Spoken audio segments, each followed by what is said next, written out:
이 아침 소망 마지막 부분을 좀 읽은 다음 조금 말씀을 드리고 총 정리를 좀 두 번에 걸쳐서 해드리겠습니다. 131페이지에 인류에게 피할 길을 열어놓으시기 위하여 말할 수 없는 고통을 겪은 그 무서운 투쟁을 목도하였다라는 말씀부터 읽겠습니다. 그 다음 말씀부터 131페이지 한 20번째쯤 될까요? 자, 제가 읽습니다. 그분은 시험을 이기셨는데 이 시험은 우리가 장차 당할 어떤 시험보다 더 큰 시험이었다. 이제 천사들은 죽어가는 사람처럼 엎어진 하나님의 아들에게 수종들었다. 죽어가는 사람처럼 엎어진 하나님의 아들. 그분은 먹을 것을 취하심으로 원기를 회복하셨고 아버지의 사랑의 기별과 온 하늘이 그분의 승리로 기뻐한다는 보증을 듣고 위로를 받으셨다. 생기를 다시 회복하자 그분의 넓은 마음은 인류를 위한 동정을 쏟아낸다. 그분은 당신이 시작한 사업을 완수하기 위하여 일어나셨다. 원수가 정복당하고 타락한 인류가 구속받을 때까지 그분은 쉬지 않을 것이다. 참으로 감동적인 장면입니다. 원수가 정복당하고 타락한 인류가 구속을 받을 때까지 그분은 쉬지 않을 것이다. 영원한 불침번 우리 예수님. 요한계시록 2장 1절과 5절을 좀 참고하겠습니다. 얼마나 은혜스러운 약속의 말씀인지 모르겠습니다. 요한계시록 2장 1절과 5절을 보시면 에베소 교회 사자에게 편지하는 말씀을 가운데서 주석을 바로 좀 보도록 하겠습니다. 성전 뜰의 파수꾼이란 말씀이죠. 얻으신 영혼이 구속받을 때까지 쉬지 아니하시는 영원한 불침범 우리 예수 그리스도. 그분으로 인하여 우리가 승리할 수 있는 보증이 된다는 사실을 유념하시면서 이 본문을 한번 읽어보겠습니다.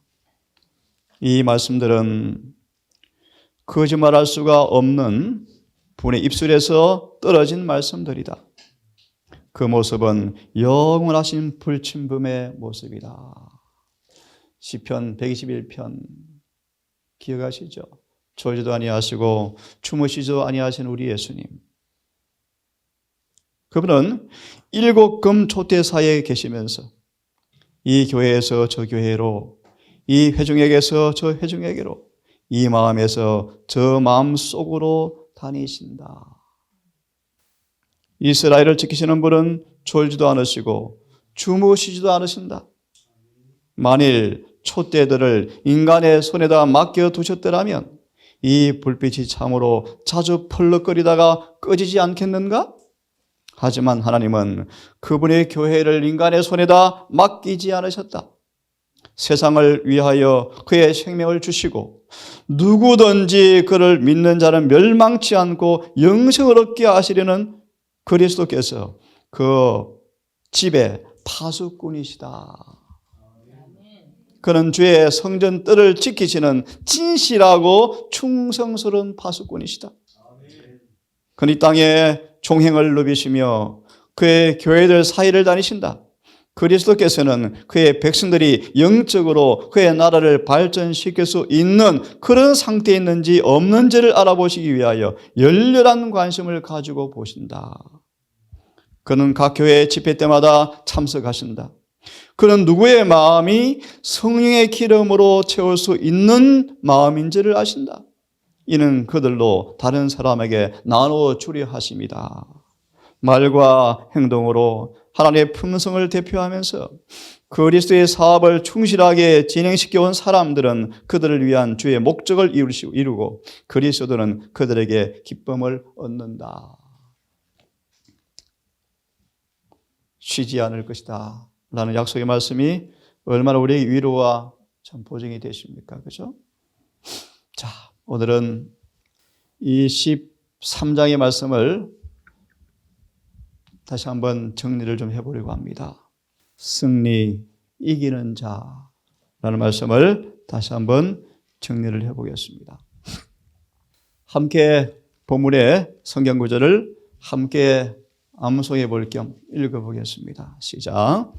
내가 선한 싸움을 싸우고 나의 달려갈 길을 마치고 믿음을 지켰으니 이제 흐르는 나를 위하여 의의 면류관이 예비되었으므로 주 곧 의로우신 재판장이 그날에 내게 주실 것이라. 내게만 아니라 주의 나타나심을 사모하는 모든 자에게니라. 믿음의 선한 싸움을 싸우고. 지난번 묵상하셨죠? 우리 모든 사람은 인생이라는 삶에서 게임을 하고 있다. 사랑과 믿음을 제거하고 그 자리에 죄를 몰아넣으면, 이기심을 밀어넣으면 우리는 게임에서 실패한다. 이사야 1장의 말씀이에요. 왜 믿음의 선한 싸움이라고 말씀하시죠? 에베소 6장 11절을 말씀하시기를 의와 경건과 믿음과 사랑과 온유로 선한 싸움을 싸우라.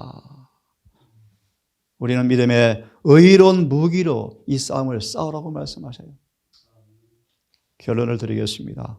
믿음의 싸움을 싸워서 이긴 사람에게만 영생이 주어질 것입니다. 오늘 말씀 한번 정리해 보기로 합니다. 인류 역사와 더불어서 선악의 대쟁투가 전개되어 왔습니다. 싸움은 날이 갈수록 시대가 변하고 세태가 바뀌지만 더 치열해져 가고 있습니다. 하지만 심각한 사실은 부지불식간에 우리가 깨어있지 아니하면 어느 한편에 속할 수밖에 없는 운명의 싸움에 우리가 늘 서 있습니다. 그래서 저거는 이렇게 말합니다. 다니엘 10장의 말씀을 이렇게 이해하시길 바랍니다. 충성된 천사들과 불충성한 천사들 간의 싸움, 보이지 않는 존재 간에 이루어진 대쟁투가 얼마나 치열한지를 이해할 만큼 이해하지 못하고 있다. 왜 그럴까요? 모든 사람은 한 사람도 외가 없습니다. 이 싸움에 가담하고 있다. 단순히 생각으로만 이루어진 싸움이 아니고 실질적으로 싸움이 전개되고 있다. 우리는 가장 권세 있는 마귀를 만나지 않으면 안 되는 싸움을 싸우고 있다. 하지만 결정은 우리에게 달려있다. 우리가 어느 편에 속할 것인지. 인간 가족들은 그들의 마음에 음습해오는 갈등들, 이 사실을 여러분 감지할 때 지금 전쟁이 일어나고 있구나라고 깨닫기를 바랍니다. 하지만 이러한 쟁투에서 우리를 돌보시고 그분을 영광 가운데 만날 수 있도록 우리의 품성을 날마다 온전케 하시는 그분께서 우리 싸움에서 충분히 승리할 수 있도록 마련해 놓으신 방법들에 대해서 경험으로 체득하시기를 간절히 바랍니다. 사단은 온 군대를 동원해서 전쟁을 벌이고 있대요. 근데 왜 감지 못할까요? 왜 느끼지 못할까요? 이유가 뭘까요? 대쟁투는 그렇게 말씀하십니다. 주님과 실제적 연결이 없고 성령이 결핍되어 있기 때문이다. 그죠? 아주 예민한 양심을 가지고 깨끗한 지각을 가지고 시므온처럼 친리 요한처럼 마치 거미처럼 사단이 움직이는 신용만 해도 알아차리는 그런 영적 분별력. 네? 돌아와서요. 성령에 결핍되어서 못 느끼고 있다. 이 전쟁은 치열하다. 사상으로만 일어난 전쟁이 아니고 실제의 삶 속에서 이루어지는 전쟁이다. 그들은 죄에 대하여 주님처럼 미워하고 가정이 여기지 않기 때문에 확고하게 죄를 저항하지 않고 있다. 좀 전에 보았습니까? 믿음과 사랑을 빼버리고 그 자리에 이기심을 넣어버리면 게임에서 우리는 뭐한다? 실패해버린다. 믿음의 선한 싸움, 선하게 대쟁투요. 우리가 의를 택할 것인지 죄를 섬길 것인지. 우리는 죄가 얼마나 악한 것임을 느끼지 못하기 때문에 암흑의 왕의 특성에 대해서 눈멀어 있다. 사단의 세력과 그의 진영에 대해서 너무나 무지하고 교회 안으로 마수, 마귀의 그 손길이 얼마나 깊이 전선을 확정하고 있는지 모르기 때문에 별로 각성하지 않고 있다. 원수의 마귀의 알죠 여러분 전선이 얼마나 깊이 섬에 있는지요. 에스겔서, 이사야서 보시기 바랍니다 여러분. 자, 하나씩 정리해 보겠습니다. 승리란 말의 이면 속에서 우리는 방금 말한 것처럼 전쟁, 싸움, 투쟁, 게임에 아무도 예외 없이 다 참여하고 있습니다. 그렇죠? 믿음의 선한 싸움을 싸우라. 선한 싸움. 세상을 이기었노라. 이런 말씀 속에서 우리는 뭘 감지할 수 있습니까? 전쟁이 있다. 그렇죠? 우리는 지금 전장터에 서 있습니다. 전장터. 그죠? 눈에 보이지 않지만 치열한 전장터에 우리는 전쟁을 치르고 있습니다. 예, 우리는 지금 싸우는 중에 있습니다. 한 가지 낙심을 하지 않기 바랍니다. 이 싸움은 끝이 없어요. 끝이 없어요. 예수님 말씀 보시면 예수님이 지성소 나올 때까지 사단은 계속 싸움을 걸어온대. 대저 하나님께로 난 사람마다 세상을 이기느니라. 세상을 이기는 싸움을 싸우고 있습니까? 또 어떤 싸움입니까?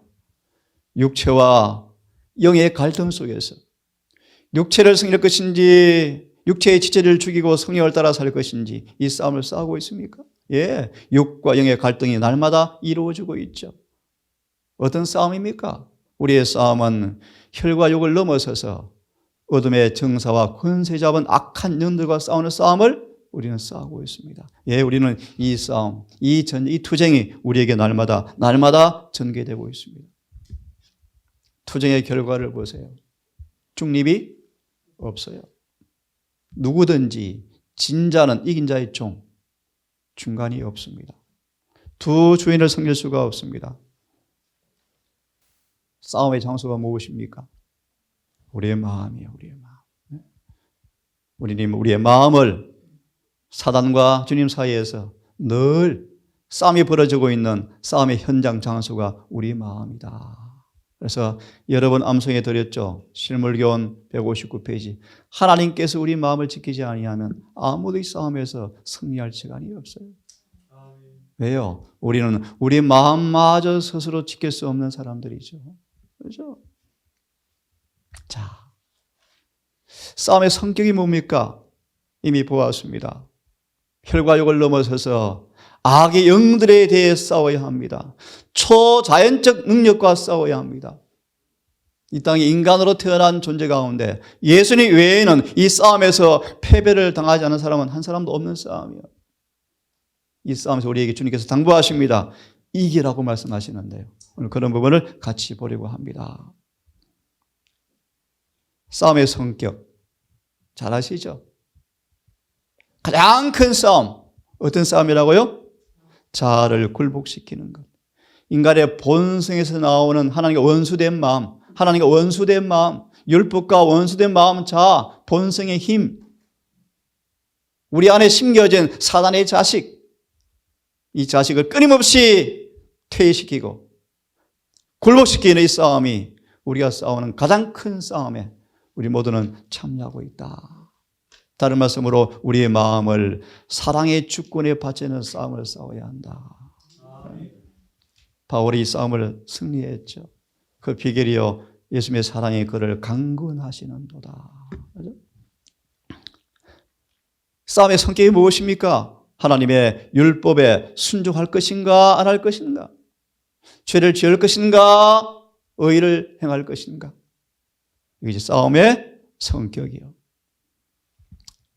다섯 번째로 싸움에 주전부대가 있답니다.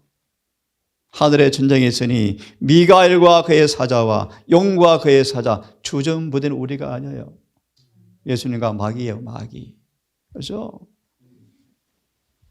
여호수아 말씀을 좀 보겠습니다. 우리는 매일 싸워야 한다.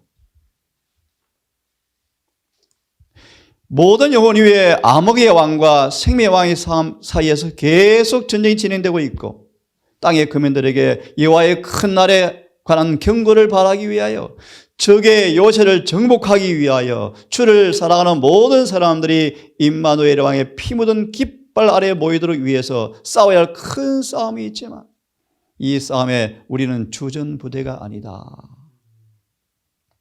하나님의 대리자로서 우리는 자신을 주께 굴복시켜야 한다. 이는 우리의 협력을 얻어서 주께서 우리를 위해서 계획하시고 지시하시고 그 싸움을 싸우시게 하려 하십니다. 주전부대가 누굽니까? 시편 24편 만왕의 왕 만주의 주, 백전백승의 군장, 노련한 미가엘 군대 장군, 이분이 바로 주전부대이다. 우리는 그분이 지시하고 싸울 수 있도록 우리 자신을 늘 뭐 해야 한다? 그분께 협력해야 한다. 그분은 우리의 선두에 서 계신다. 선두 아시죠? 사단이 화살을 퍼붓는데요, 우리는 무방비 상태죠. 무력하죠. 주님께서 선두에 서 계셔서 30년간을 인간의 본성으로 싸웠지만 한 번도 패배한 적이 없는 그 승리의 지식을 가지고 우리 앞장서셔서 싸움터를 전장을 주도하시겠대요. 그분은 매일 저와 더불어 싸울 때 우리와 함께 하실 것이다. 아멘입니까, 여러분? 우리를 원칙에 충실하게 하려 하며 정욕의 마음을 사잡기 위해서 역사할 때 은혜로 이기게 하기 위해서 우리의 주전부대가 되신다.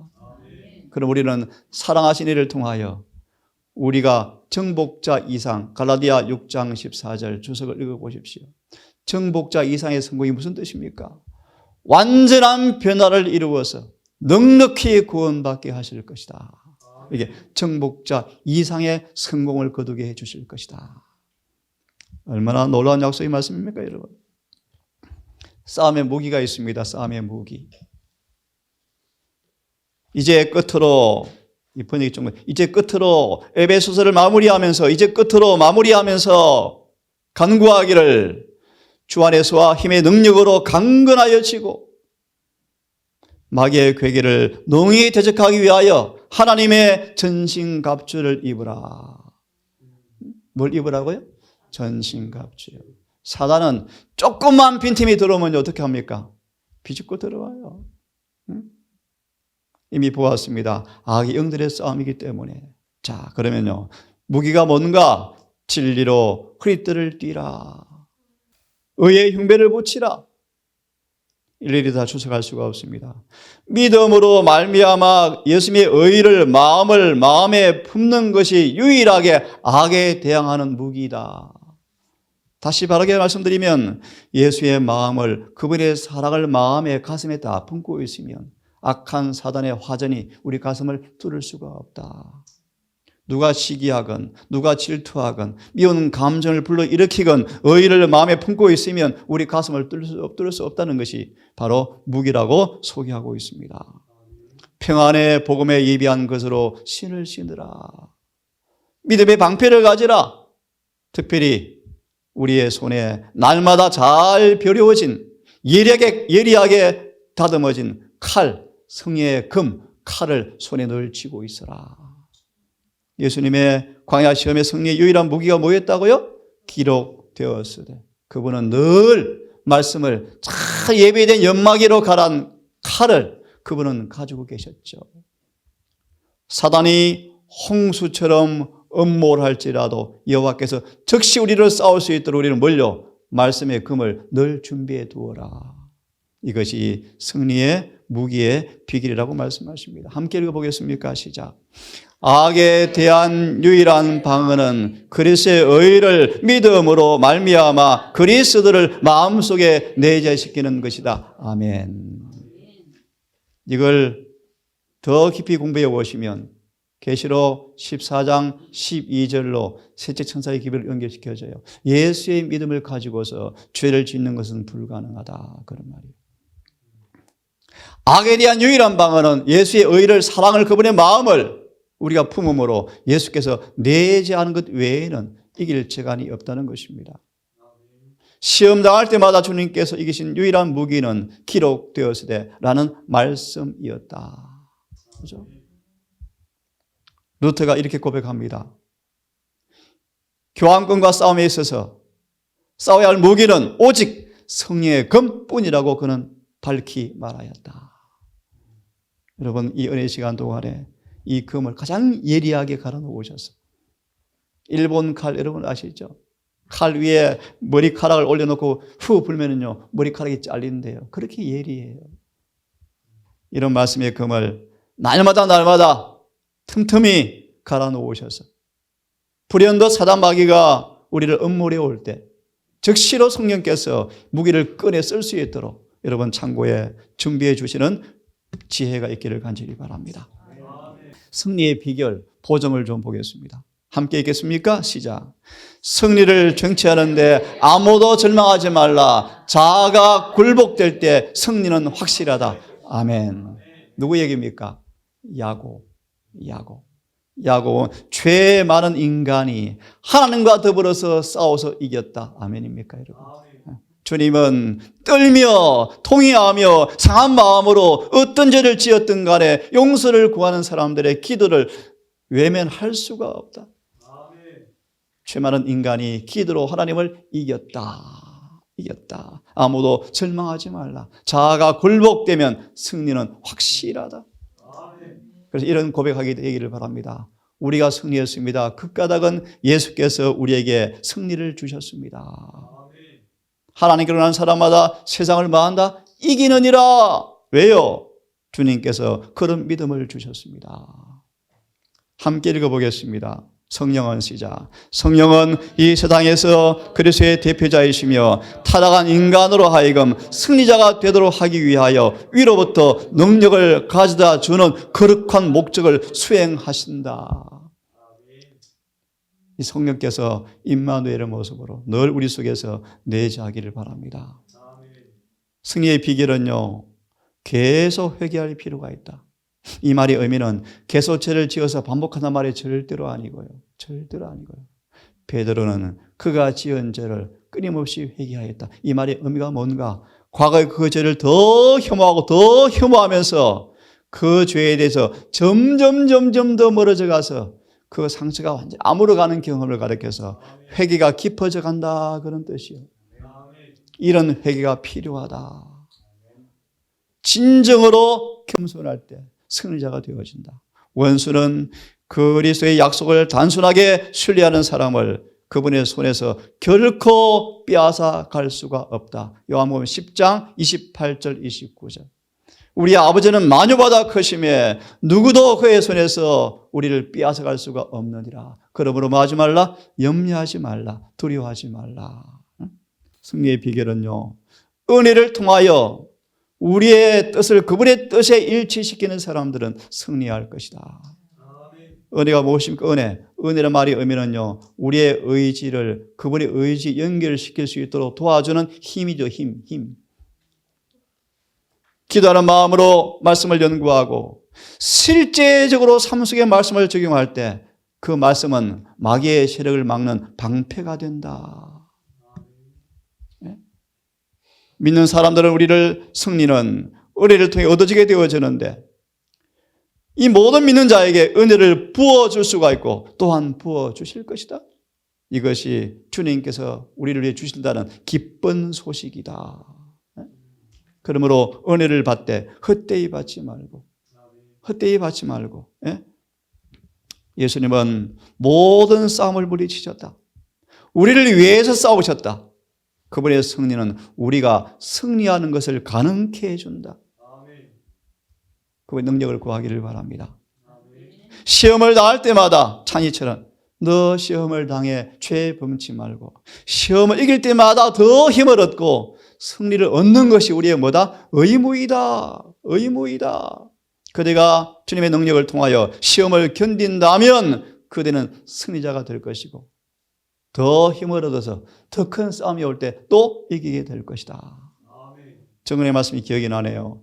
참된 그리스도인의 정의가 뭔가? 참된 그리스도인이란 뭔가? 계속적으로 이기는 사람들이다. 그렇게 정은은 우리에게 정의해 주고 있습니다. 우리 어떻게 이기는가?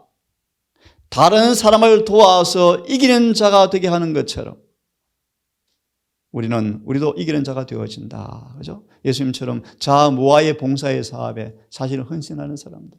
이럴 때는 자신을 뭐 해버리죠? 잊어버리게 되어지겠죠. 그죠? 자, 그 다음요. 이것은 그만하겠습니다. 이 말씀은 같이 한번 읽어보겠습니다. 시작.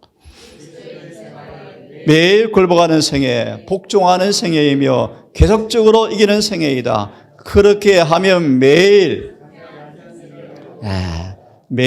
상쾌한 승리를 얻을 것이다. 이런 자에게 면류관이 얼마나 기쁠까요? 계속 있습니다. 자아는 마땅히 사라져야 하고 하나님의 사랑을 계속 가꾸어 나가야 한다. 그리하면 우리는 그리스도께로 성장하고 생애는 거룩한 모형을 따라서 꼴지어진다. 예수님의 광야에서 승리해 오셨습니다. 그 승리 우리의 뭘 의미하는지를 우리가 이미 보았습니다. 누가복음 22장의 말씀, 42절의 말씀. 그런 승리를 위해서 하나님께 몸부림치는 사람들. 눈물과 기도와 통곡으로 아버지께 간구함으로 죄를 범하여 아버지께 불명예를 드리는 것이 죽음보다 고통스러워서 몸부림치며 주 앞에 자신을 토라는 사람들 곁에 주님께서 계시겠다. 계셔서 뭐 하시겠대요? 우리를 도우셔서 승리하게 하시겠다는 말씀을 이미 보았습니다. 우리가 어떻게 승리할 수 있는가? 죄를 범한 사람이 죄의 사함을 받게 되어지면 그들에게 의가 전가되어지고 의가 전가되어지면 승리는 따라오고 승리가 이루어지면 구원의 기쁨과 즐거움이 수반되어진다. 승리의 비결이 무엇입니까? 죄의 사함 받고 믿음으로 의로워지면 승리는 따라온다. 결과로 구원의 확신이 온다. 자, 마무리해 보겠습니다. 왜 승리해야 합니까? 이기는 자만 보좌에 앉게 될 것이기 때문입니다. 이기는 자에게만 상급이 주어진다고 말씀하십니다. 왜 승리해야 합니까? 재림의 그날 모든 악을 물리치고 주님께서 깨끗게 하시는 피를 통하여 승리한 사람들은 그분이 오실 때 우리의 정당함을 입증할 수가 있게 될 것이다. 이렇게 표현합니다. 왜 이겨야 합니까? 하늘에는 주님을 닮은 사람 외에는 아무도 살 사람이 없다. 속량함을 입은 사람들은 이기는 사람밖에 없을 것이다. 하늘은 승리한 사람만 가는 곳입니다. 고사하고 순결하고 주님과 하나가 되어야 한다. 왜 이겨야 합니까? 하늘 생명책에 그대로 둘 수 있을지 없을지 우리의 품성이 지금 그분 앞에 재검토되고 있다. 누가 자신과 이기심에서 분리되고 있는가?